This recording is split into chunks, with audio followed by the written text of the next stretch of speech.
Miles Morales is about to get new powers and learn a lesson about respecting what you've been given. As with many heroes, something incredible has to happen for him to learn a new ability. And today I'm bringing you the audio drama of Miles Morales 1 through 5. This book came out in 2022 and it leads into a crazy Carnage storyline. But let's start at the beginning with his new powers. This is Comicstorian and I make audio dramas of comic books so that you know what to put into your collection. Let's go. It's been a while since Miles took a step back to catch his breath from all of the recent stuff that has been going on in his life. There were clones, the Spider-Man Beyond Corporation, and not to mention Peter Parker going full weirdo mode. But even with all of that, there's hardly been a moment of rest. And the villains of New York surely hadn't taken a break. As a speeding armored truck barrels down the streets of Brooklyn, Scorpion swipes away police cars asking, "What's all the fuss about? Can't a guy make an armed withdrawal?" However, when the truck begins racing towards a young girl on the road, it's Miles Morales who swings in, giving Scorpion a kick to the face while swooping in to rescue the girl from being hit, telling her, "You really should look both ways before crossing." After setting her down, he asks if she's good. She tells him yes, and he tells her that he loves to hear it. "Now I gotta go beat up Scorpion. Be easy." He quickly jumps back into action, webbing up Scorpion, stating that the daylight robbery is pretty wild, even for him. And Scorpion says that he was gonna take a bus, but he was out of fare. So I figured, why not knock over a bank real quick? As Miles tries to lock him down, Scorpion lashes out with his tail, cracking Miles on the side of his head, and he manages to wrap it around Miles' neck. Scorpion says that he isn't the original Spider-Man, but killing you is going to be just as good. Plus, that suit looks better anyway. Thanks, but there's something else you should know about me. Miles' fingers begin to spark up. Oh boy. And then Scorpion feels the full power of a venom blast surging through his entire body. As he hits the ground stunned, Miles says that he has one more trick up his sleeve, and he begins to web Scorpion head to toe, throwing him into the armored truck. As Scorpion lays there groaning, Miles hangs upside down, telling him that next time, he might want to just take the subway. But another voice chimes in, stating that he may want to rethink giving out live advice, because as far as she's concerned, he's about 3 seconds away from getting his butt hauled off for violating the Powers Act. Agent Gao holds out her PDNY badge as the other officers secure Scorpion, and she tells Miles that she's going to give him a friendly tip. He really doesn't want to mess with them. "Yeah, I've heard all about you guys. You crack skulls, push around folks looking after their own streets. Heard people who look like me get it the worst. That about right?" Gao then asks, "At what cost?" Miles wants to know what does she even mean. She motions to the destruction that he caused with his battle with Scorpion. "Look at this! Destruction of private property, destruction of public property, destruction of municipal property. Your single act of vigilantism cost the city more than whatever money Scorpion would have gotten from the bank. Money that was insured, by the way. You did manage to save a girl's life, and that at least counts for something. But consider this your first and last warning, because there won't be a second one. Do you copy, Spider-Man?" Miles webs up, swinging away. Copy. Later, over at Brooklyn Visions Academy, Miles' school, he sneaks into the boys' bathroom and Genki tosses him his civilian clothes, telling him that he didn't know it was possible for someone to be this late. One more tardy and the teacher's going to bury him. Miles begins to change, telling him to cut him some slack. He had to deal with Scorpion and some mean agent lady who yelled at him. Just say he got stuck in the bathroom stalling it or something. And as Miles takes off his mask, Genki says, "Well, not with a shiner like that." Moments later, in the class, the teacher then says that he wishes he could detail how bad this is, Mr. Morales. That he has heard this song a dozen times, so rather than making excuses, he would like to see him and Mr. Lee here on time. Both Miles and Genki lower their heads, apologizing. And the teacher asks why does he think that he's better than his classmates. Miles insists that he isn't better than them, but the teacher would like to know why is it that he thinks he doesn't have to follow the same rules as everyone. Is it because he's here because he won the lottery? That because of that he gets a special privilege?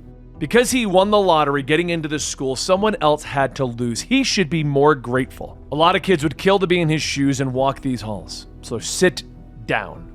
Miles snaps back, asking, "What? I get condescended by you?" The teacher slams his book shut. "A few days of suspension will help you grow in your appreciation for this school. You can head to the office and inform them." Miles scoffs, grabbing his bag, and he steps out of the class as his phone pings him with a message from Tiana. She asks if they're good, and Miles tries to think of something to tell her, about what he's going through, and he tells her, yeah, just going through some stuff. I'll hit you up later, just need a breather. As he leaves, he decides to take the long way home, swinging his way through the city when his phone begins to ring. He sighs that they're getting faster with this stuff, and as he answers, his mom and dad state that they're pretty sure that he knows why they're calling. Anything he wants to talk about. Miles tells them that there's been a lot going on lately, and it's like he's losing himself. Stuff that was easy before he can barely handle.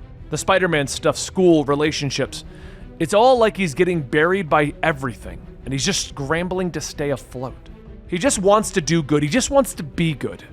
But it's like he's getting pushed back from everywhere. Jeff and Rio tell him it's okay. He knew things weren't going to be easy, and that's why he has to lean on them to focus on the important things, that he needs to not rush. But don't misunderstand, he's still grounded when he gets home.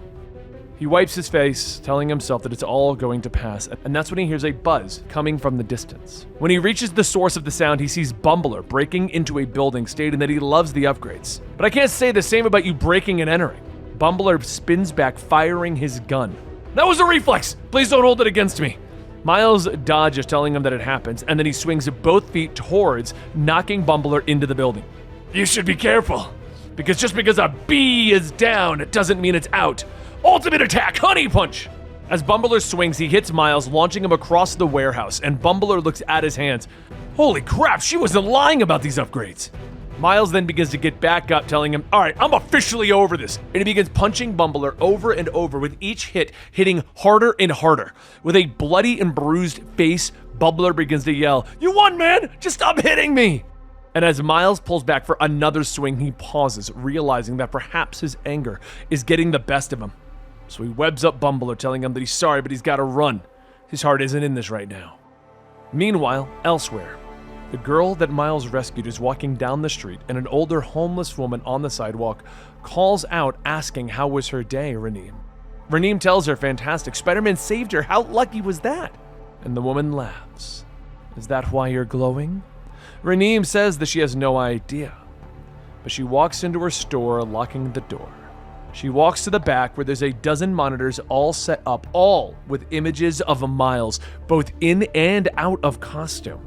Raneem looks at them, stating that he should enjoy the time he has left, because those of them who were left behind are finally going to have their day in the sun, Miles Morales. The next morning, Miles begins his day of punishment by doing the laundry, and as he begins to fold his clothes, there's a tap on his window. He looks back to see Tiana outside, asking does he have anything to say after ducking her last night. Miles lets her in, telling her that it isn't like that, he just got busy, and she tells him that a text would have been nice. She wants to know what's gotten into him lately. He's been so squirrely. He knows that he can talk to her.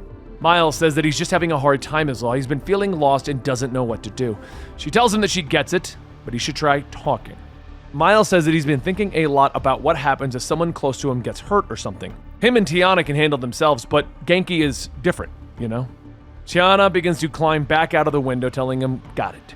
You're having an existential crisis, and you think that absolves you from being a selfish jerk. Miles interrupts her, telling her that she's right. He has been a jerk for a little while. Just give him some time to collect his thoughts and he'll hit her up tonight, all right?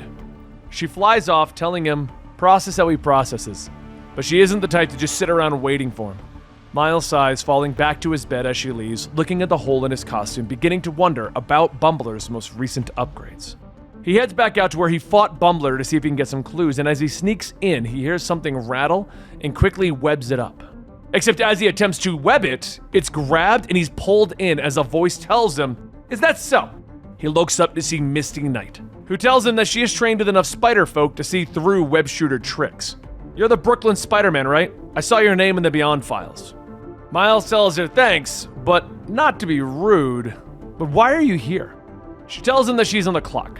But the quick of it is, a bunch of data centers have been hit, mostly stolen electronics and processors. Nothing big enough to get on people's radars, but enough for a private company to hire her and see what's up. So, is it your handiwork? Miles looks up from the wreckage of the previous fight, telling her that he did get into a fight with Bumbler. Bumbler's pretty harmless, but he got a serious upgrade, so maybe there's a connection. And since Misty's looking into it, Miles asks if maybe they should team up. The other Spider-Man can totally vouch for me. She sighs, telling him that he can tag along, but it's only a temporary team-up. At that moment, Miles' phone rings with Genki and Tiana asking if everything's all right, and Misty asks if he's good. Miles ignores both of them and says that he'll deal with it later. So with that, Misty Knight and Miles begin their detective work. But barely an hour passes before Miles is so bored. At that moment, the thieves actually arrive, so the two of them spring into action. However, no sooner do they follow the crooks to start the battle than they find the crooks already having been taken out. Misty looks at one of the men stating that whatever happened, it happened quick, Spider-Man, and quiet. Poor guy still has his safety on. She looks at another one and realizes that the stab wounds look a little familiar. But at that moment, Spider-Man's spider sense goes off and Scorpion rushes in, knocking the two of them down. "This is gonna go a lot more different this time, punk!" Scorpion stands up stating that he should thank him before he kills him. "Because of our fight, I got some nice new upgrades, free of charge. The little birdie told me all I had to do was put you down." As the two of them get up, they're knocked back down, and Miles asks if they should call for backup, with Misty telling him that they are the backup. And while Miles and Misty deal with a superpowered Scorpion elsewhere, Tiana is sitting on a roof awaiting a text from Miles. As she gets ready to leave, there's a ping from him stating, "Today was crazy." Tiana says no problem, meet at the usual spot, and Miles responded with, "Turn around." She laughs, stating that he's really trying his luck, but then a female's voice tells him, "Luck's got nothing to do with it. I'm just simply here to take what is owed." Raneem flies in on a disc-like drone with several more following closely behind. Raneem then uses the drones as steps to launch her attacks, as Tiana says that she doesn't know what robot circus Raneem flunked out of, but she can't wait to beat the answer out of her. Tiana quickly begins to gain the upper hand, but as the woman is thrown off balance, she activates a device on her wrist, and as Tiana goes to fly in, her wings suddenly stop responding. Tiana comes crashing down onto the ground, with Raneem jumping down, stating that she shouldn't underestimate her. She's about to make every single one of them know it as well. Later, Raneem begins to explain her upbringing and her reason for hating Miles so much. You see, her parents were immigrants that traveled to the States in search of the American dream. They were simply people with a simple life, but eventually she was added to that. At a young age, she had shown that she had a certain talent for when it came to electronics. Her parents worked hard to provide, and she hadn't a care in the world. Life was good, until it wasn't. Her mother had gotten sick, and even going to the doctors, there was nothing that they could do. After that, her father was never the same. He pretended, but the light in his eyes was gone. She did what she could to help out in the shop, but it wasn't enough. And then one day, her father said that she should put her gifts to a good use and apply for Brooklyn Visions. She planned it all out. She could be chosen and could be recognized for all of her hard work, for all of the hard work that her parents did, but like many things in life, it wasn't fair. And her entire life was reduced to a bet that she'd lost. Her entire future was decided on a lottery, a damn gamble. And you know who won? Who took what was hers? Miles Morales. Tiana scoffed, stating that she had a messed up childhood. "My condolences, welcome to the club. Trauma doesn't give you a license to inflict it on others." Raneem turns back, stating that she's not naive enough to think that she is the only person who had it tough. She's just one of the few that is brave enough to fix it. Her future was taken from her, and she will set it right. Meanwhile, back with Miles and Misty, Scorpion is swinging his tail. "Last time you got lucky, but I'm a brand new man now." Misty then says that the next lesson in detective work is to always keep them talking. These dudes love to spill the beans, Miles. Miles told her that the other Spidey says that too. Scorpion spins around using his tail to launch Misty across the warehouse, but as she gets up, she notices something that may have been left behind in the last fight. Miles does what he can to keep Scorpion away, until Misty opens fire with the Bumbler's gun that he left there. And then with a combined effort of Miles and Misty, they take out Scorpion. Gao then shows up, looking over at Miles, stating that he doesn't remember what she told him last time, does he? Miles looks at her. "You're not gonna believe this, but I'm actually with Misty." Well, not with her, I'm working with her. So then Misty and Gao begin to argue over whether or not Miles should be involved, what's actually detective work, and what Misty has jurisdiction over. But eventually it ends with Misty threatening to call the mayor, so Gao backs off. He eventually gets a call from Genki, and he heads over to where Genki's located, but as he arrives at the location, something feels off. And that's when his spider sense begins to blare. Miles barely jumps out of the way, avoiding one of Raneem's flying discs, slamming into the wall, only to get struck by the others. He's flung over to the next building, and Raneem says that he isn't looking good. It's time to bring him back to his feet. Miles shouts at her, asking where's Genki, but the discs continue to knock him over. After being pinned to the ground, Miles looks up to see Reneem there and he asks, "Who are you?" She tells him that she's the one that was left behind, the discarded accumulation of her parents' wildest hopes and dreams. She is the one lost among the scramble, another body lost to the rabble. Reneem then calls out that this is going to be Miles' reckoning, and Miles demands to know how she knows his real name. She tells him that she knows a lot about him, like he's the first child of Jeff Davis and Rio Morales, the Spider-Man and Brooklyn Vision Academy's most mediocre student. She slashes with a blade of electricity, nearly missing Miles' head. Miles quickly tries to retaliate by webbing her up, but the discs whirl around, deflecting the webs, allowing Reneem to swipe and cut Miles in the chest. She stands back up. You've coasted for too long, taken the spotlight, accolades, and opportunities, while the ones displaced were left with scraps. What are you talking about? Miles shouts. But Reneem tells him the lottery, his placement at the academy, the advancements that granted him and his family, the chance that he was given. It should have been given to someone who actually needed it. It's not my fault I won the stupid thing. I didn't even ask for it. I can't control an act of randomness. And Reneem tells him that he doesn't seem to have a problem enjoying the benefits of it. Genki was right to be upset with him. Tiana too, surprised they even answered when she duped his number. Jeff and Rio must be proud of what a great influence you are on Billy. I'll be sure to ask them. Miles leaps off the ground shouting, "You're going to leave my friends and family out of this!" As Miles throws himself into Reneem, she redirects the weight, spinning him around, letting one of the discs knock him off, giving her the chance to strike him with a kick to the head. He coughs, asking who is she, so she tells him her name. But for now, he can call her the Envoy of Death. She attacks again, but this time with the assistance of one of the discs, causing a massive explosion that launches Miles' body off the ledge and into the river below. She waits, and he doesn't surface, and she tells Miles that this is goodbye. Later, Miles begins to open up his eyes as he sees an arm reaching into the water, grabbing him. Misty Knight pulls him up, cracking a joke that she only left him alone for 15 minutes, and he almost died. Before he could respond, he coughs up water. And Miles begins to pick out what exactly is going on, realizing that Reneem has his home address. He panics as Misty tells him that he shouldn't go rushing off into something without knowing who the person is or what she's planning. Him thwipping headfirst into danger isn't going to get him anything but dead. It is going to cause a lot of folks grief. Misty reveals that at one point she got her hands on one of Reneem's discs and that they can use it to track Reneem back to her source of origin. But Miles says that he has to go check on his home first. So he flings off, going back to his house while Misty begins to follow the disc. She eventually gets to the location that Tiana is being held captive. And as Misty frees her, a mechanical tail from Scorpion comes to life, flinging at her.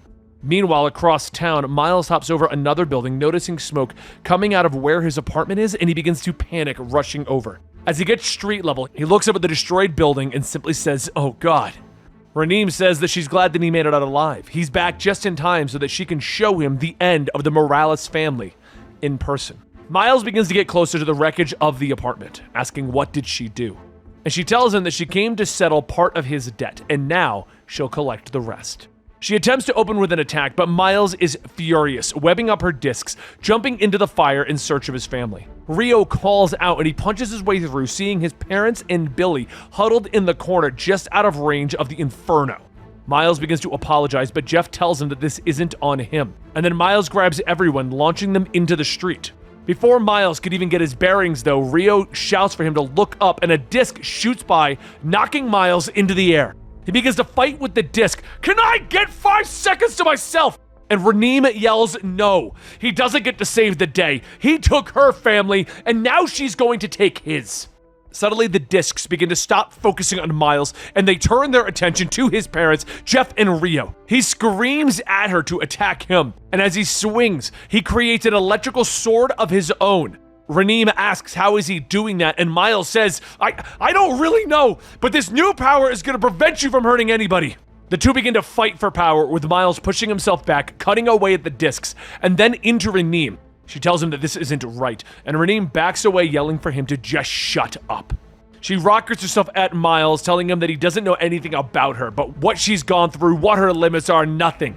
And Miles tells her maybe not. But he doesn't think that she's a bad person. So stop and listen for a moment. They bounce off the ground with Miles picking himself up, telling her that he's sorry for everything that happened to her, truly.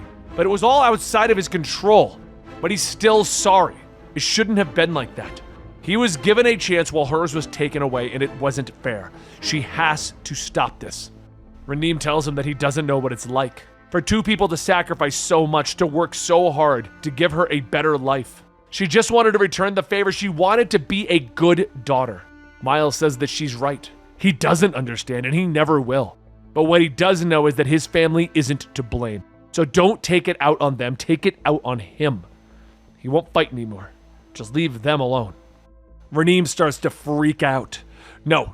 This isn't fair. You still get to decide? You still get a shot at redemption? You still get to take the high road and give me your pity? I can't let this happen. I'm never going to stop coming for you or your family or your friends. I will be the thing that keeps you up at night. And if you want to stop me, you're going to have to see this through. The discs all begin to light up, and Miles asks, what is she doing? But Raneem jumps on them, stating, we're going to call it even, a simple trade, a mother for a mother, a father for a father. What do you say? Does that sound fair to you? She goes into strike, activating her Pyrrhic protocol. Miles tells her to stop. He won't let her do this, and she declares that they're just going to go out together then. The discs all have a chance to fully charge up, and Miles slams his new sword into them, telling her that he just needs to overload the machine. With that, there's a massive explosion that throws Miles to the ground. Jeff and Rio run over to help just as Misty and the others arrive, asking if Rabble just blew herself up. Miles yells that he tried to stop her. He tried to talk her out of it. He couldn't. He wasn't good enough. He begins to close his eyes as Rio shouts for him to stay awake. But Miles says he just wants to rest his eyes. Everything goes to black, and Miles wants to know why his face feels cold. He starts to blink and he sees Misty and another woman that he doesn't know. He panics about his mask, but Misty tells him to relax. He doesn't have to worry about that stuff. The next time that he blinks, he wakes up in a hospital room, seeing his parents Jeff and Rio by his side. He hugs them both, and Missy walks in telling him that she's sorry to interrupt. She needed to check on her favorite pain-in-the-butt detective in training. Rio tells her that she did them a real solid on this one, and Misty says that it's all good. He's a good kid. Besides, can't have her intern banged up and out of the home. Miles thanks Misty, and Misty declares that Jeff and Rio raised one hell of a son. He's got a new shot. He might actually become a detective now. Elsewhere, Agent Gao walks through her holding block and stops at a cell, telling the inmate that they wanted her attention. They've got it. Their disappearing actor's cute enough to warrant some internal discussions. So she's bringing them an offer to finally put those skills to good use. Scorpion laughs. That's the thing about me. I'm always interested in new job opportunities. And that's the conclusion of the Miles Morales storyline. It's picking up with a new Carnage storyline where Carnage and Miles are battling, and we're going to be covering that very soon in celebration of the new movie. Like and subscribe so that you can catch the release of that video next week, and let me know in the comments down below. Do you prefer Peter Parker or Miles Morales as your Spider-Man? I made a video a while ago, and someone left me a comment that his son only sees Miles now. Peter is the old guy. And also, if you want more Miles Morales, I'll link you the one where he meets the original Miles from 616, and I'll link you his Clone Saga. Thanks for watching, everyone. I'll see you next time.